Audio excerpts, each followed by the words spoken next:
Hi folks, you're with us today, Tacitus today at your Pushback channel, and thank you for joining this audio live stream. In this essay, I'd like to talk about the recent frantic burst across the Western world of anti-straight white male propaganda. It's violent, vicious anti-male propaganda, and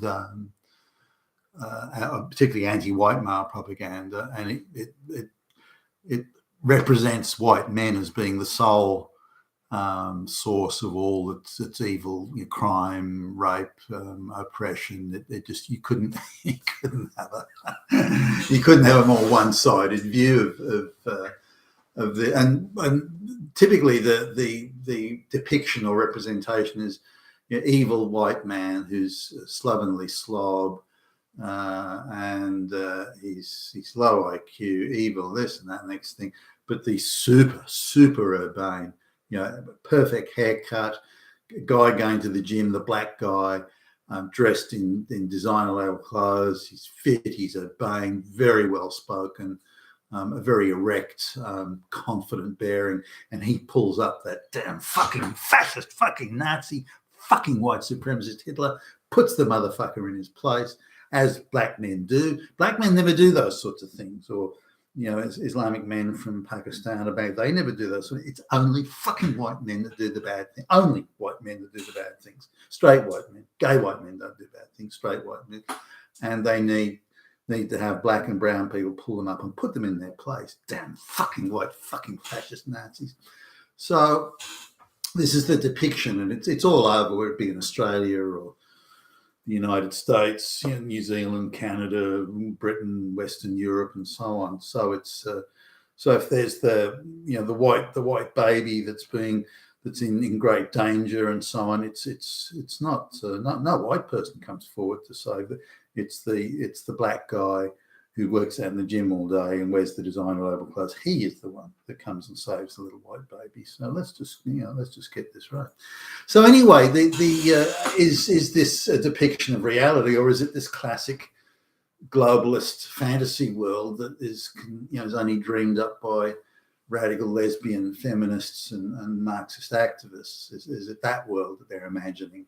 Because it is an imaginary world. It's not a real world. It's not a world that's ever existed. In fact, it's the reversal of the reality of the real world. So let's just have a look. So there was one in Australia not long ago. I imagine it'll get another run pretty soon. And this depicts rapists and people who murder and beat women. This is universally a straight white male gig. Now, statistically at least, about 2% of the population are responsible for about 70% of the instances of murder and bashings and rape of women. So this is a very small percentage of the population that commits. Now, the next sort of layer of population or section of population are, again, they're certainly not white and Christian, that does the next level of, or the next largest group.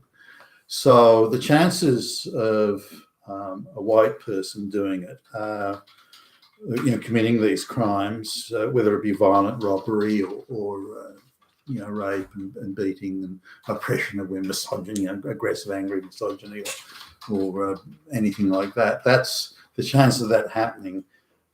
Even though whites sort of make up more than half the population, they're responsible for, at least statistically anyway, around 5% of the total of these instances. Now, you'd think it was more because as soon as there's a white, particularly a middle-class straight white guy involved in anything like this, it gets absolute blanket coverage in the media.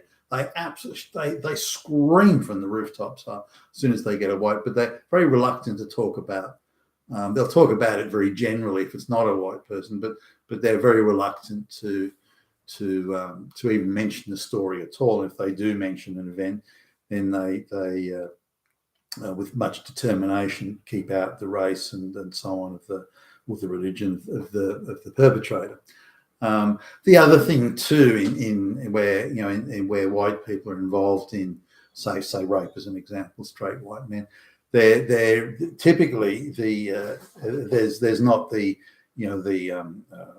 woman grabbed off street, dragged into the side street or the alleyway or the forest or something, and rape, the aggressive rape, pack rape, these sorts of things. It's not that. If a white guy is convicted at all, which is again the much smaller percentage of the perpetrators, then it's usually on technicality issues of she withdrew her consent the second before ejaculation, or she claimed to have had half a glass of wine more than the limit, therefore the consent she gave wasn't actually legal. So technically it was a very technical form of rape because consent wasn't absolutely legal. Those where white men get caught up in that. The idea of the aggressive sort of drag them out and commit the violent, brutal sort of act. That is, you'd struggle to find even one example of a white guy doing. So even though white guys get the 5% gig, or 6%, I think it was, again, nearly all of those are on technicality based, not the violent, brutish stuff. So again, we're looking at a very different category, and that's only because the definition of rape has been watered down to include the technicality of consent. Whereas before it says, well, she gave consent. Yeah, but she had 2.25 glasses of wine, and 2 is the limit. So that 0.25 glasses of wine meant consent is not legal. Therefore, you're a rapist, you fucking fascist Nazi. So it goes along those lines. But so statistically, the propagandists, and it's propaganda. Let's be quite clear on that. The propagandists are depicting, again, this imaginary world where only white men do it and no one else does, even though the statistical likelihood of violent rape by a white guy is you're looking at 1 in 100 of the rapes, or any sort of violent robbery, things like that. Not that it doesn't happen, it does. Now, why don't they want to represent the reality of the world? Well, the globalists want to undermine and make white society dysfunctional. So there's that.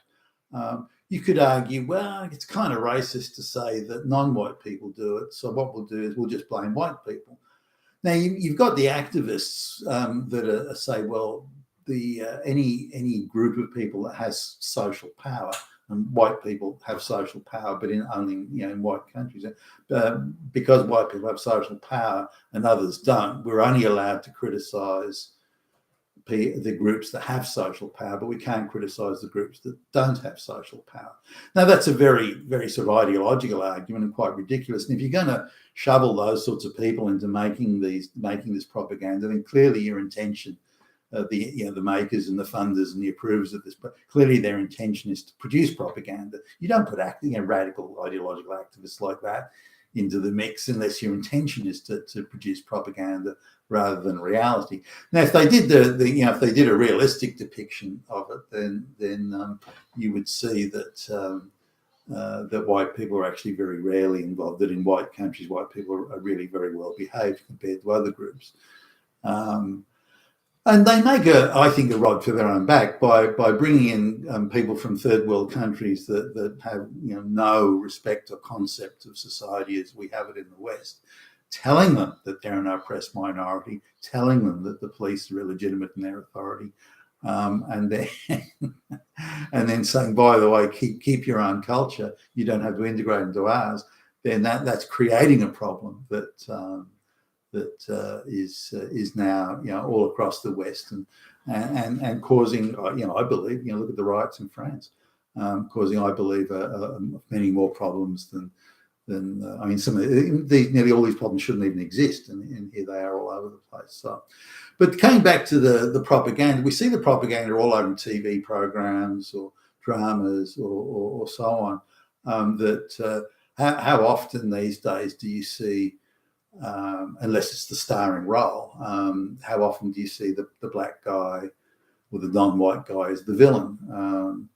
And even if he is the villain, depicted as as in the starring role of the movie or something like that, then the white people are really more villainous and more evil and more Nazi and so on. And I saw a sci-fi show a little while ago where the guy, the sort of the main senior executive, if you like, the whole thing was a black guy, and of course the white guys, the bad guys, were depicted as blatant brazen Nazis, making Nazi quotes and everything. So it's white people are depicted in evil caricature rather than anything realistic. And if you look at that. Even sort of gangs that are going around. There's like I saw a movie or part of a movie a little while ago. I think Michael Caine, an older Michael Caine, was in it, and the gangs in what's effectively an all black area of London. The gangs are depicted as being 90% white. and by far the most, but the blacks were sort of kind of going along with the law breaking, but only as being controlled by the evil white Nazis in the gang, and they're white supremacists, of course, and they've got swastikas and they've got the whole thing. But these urbane black guys that are portrayed in the propaganda, I don't think I've ever met anyone. I've done a shitload of traveling over the many decades. I don't think I've ever met anyone that well spoken, that urbane, and that and that highly principled, who's pulling up the white guys and telling the white guys, "Gee, you got bad. You don't respect women enough. Naughty, bad fascist Nazi white guy."